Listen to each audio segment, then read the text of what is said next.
Pete Maravich brings to the NBA a great excitement, a great ability, and a great need to learn. Typical of all his qualities is a play in Phoenix. Here, number 10, Fred Taylor, knocks the ball away from Pete. His fast reflexes enable him to make a great recovery, but then he goes in and forces a shot and misses it. Yet, on another night, Pete will take the same impossible shot and make it. Here in San Francisco, Pete takes a long shot and misses, but it doesn't discourage him. A few moments later, we see him use teammate Jimmy Davis, number 24, to shake loose from Al Addles. He heads back for the exact same spot and fires again. This time, 2 points. Like all great scorers, Pete is hungry for the ball and hungry to shoot, but he's hitting a better and better percentage as the season progresses.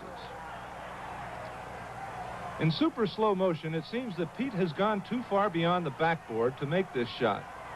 Yet you'll notice Pete has learned to follow up his own shot, even though here it's good. Pete and his teammates are still learning to play with one another. Sometimes it's utter frustration, like here with Walter Bellamy. And other times, the result is a sensational play, as here with Jerry Chambers. Another lesson Pete's learning, cross-court passes are easy to intercept.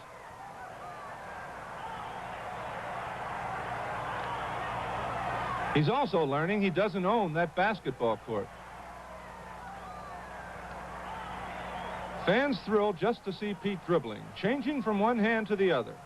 It's a show all by itself coming down court.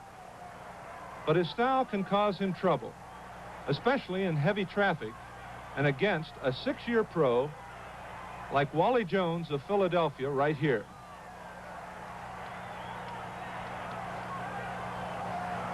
He has much to learn on defense, but his quick reaction and ability make up for many of his defensive errors. But the pure enjoyment for pro and fan alike is watching Pistol Pete shoot the basketball. It's a time for learning for Pete Maravich and his teammates. He's learning to play as a pro. They're learning his styles. And more of Pete's scoring comes on team play like this play we see here. A scene that will become increasingly familiar to fans of the NBA. Maravich of the Hawks scoring 2 points.